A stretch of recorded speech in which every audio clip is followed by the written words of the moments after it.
Thank you for always supporting me. Thank you for, when I'm having a bad day, sending me pictures of your 3 precious babies, because it makes me smile. Thank you for introducing me to Zinzi, because that sister is one of a kind. Thank you for standing up for me when they come after me, in rooms that I know of and rooms that I don't. It is my distinct honor to present to my friend and my brother, AAFCA Best Director Award to Ryan Coogler.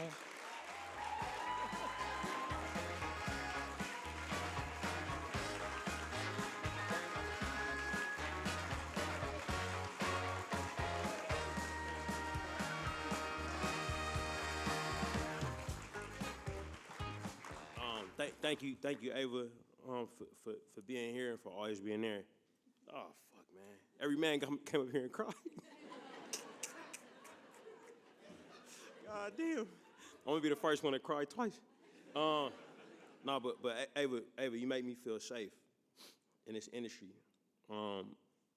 Every day, knowing that you're out there makes me feel safe. I think the love of black women is the most powerful human force on earth. And I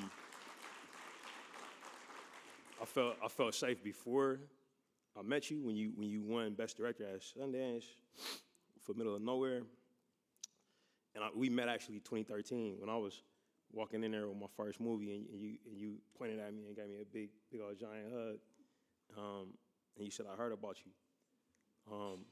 So yeah, we've been locked in since, and I always had your back.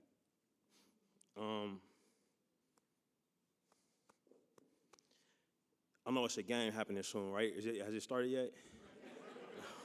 I used to play football, so I'm gonna be extra quick. And it's not my first time up here. Thank you again, Gil. Thank you, Warner Brothers. Thank you to all the critics.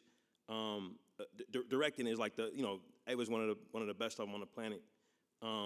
And you know that director is nothing without their crew, without their cast. It's truly a community-based job.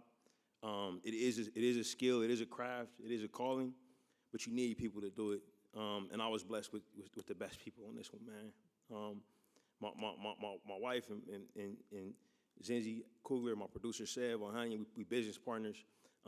Tara Potts is here, who I met with on Creed. We convinced her to come work with us at Proximity. She's been amazing so far. Suzanne Fritz works in the publicity department. We met on Creed. Had her on this film. It's a lot of folks that went on and went after it. Big thanks to the audience for supporting this movie. But I'm gonna tell y'all a quick story about my cast because they are incredible. They are wonderful. I fell in love with each and every one of them on this movie. Some of them I didn't know existed when I wrote the script. I knew if we didn't find a young man who could act and sing like a generational talent, the movie wouldn't work. So I left it up to God. It is Sunday. And Francine Maisler found Miles Caden. He's brilliant. And I know Delroy, me and Delroy kind of neighbors, so I see him at the bank, at the post office, and I'm always kind of sizing him up. A couple times he didn't know it was me looking at him. He thought he was finna get robbed, I'm convinced. You remember that time in the bank, bro? But I've been thinking about him for this role for a long time. Oluwumi Musaku, I saw in a trailer for like 1 second, and it was like 1 second of the best acting ever. I encourage y'all to watch this trailer. It's for the Baltimore film. I'm blanking on the title now. It's We Own the City. Find a We Own the City trailer, and it's a scene where a dude is asking Wumi's character if she's angry. And she takes a deep breath. And I'd never seen acting like this before in my life. I don't know what you was thinking. I don't know what your motivation was there, but I was like, y'all gotta work with this actor. So I got the chance to make the dream come true. But real quick, because we in LA, I'm gonna tell y'all about this man, Omar Miller right here, man. Yo, just real quick, stop clapping, because we gotta get to this game. Real quick, I met this dude at an event like this when I was volunteering. I just been blown away by his work in Spike Lee's film Miracle at St. Anna. And I came up playing football, so I know a lot of dudes his size. And I know how life can shortchange you in every way. You know, and seeing that performance, it blew my mind, man. I was in film school, I was flat broke. no therapy, obviously, no nothing. You know what I mean? But I was interning and met this man. He was with his family. And I said, man, one day I'll let her work with you. And he was like, yeah, man, I'm with it. You know, usually when you talk working actors that, they just be like, yeah, whatever, kid. You know, but they ended up working out on this, and you know, wrote Cornbread with him in mind. Man, Francine Mays was able to figure it out, make the deal, and we had our table read. Man, it was a touch and go moment. We were sending the tape back to Warner Brothers, and I was super nervous first time hearing the script out loud. And not all of the talent was there, but Omar was there that day.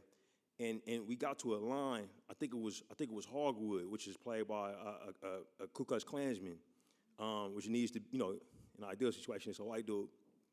Actor was there, but he was nervous and didn't know it was his time to read.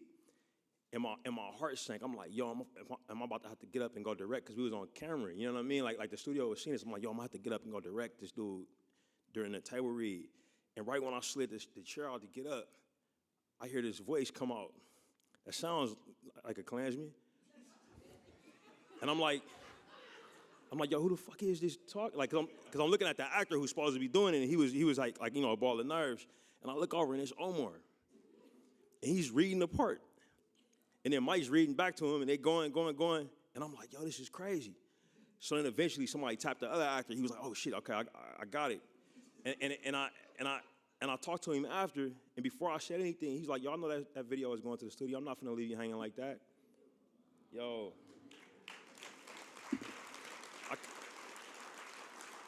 And then we had our cast dinner, and he shows up with Miles.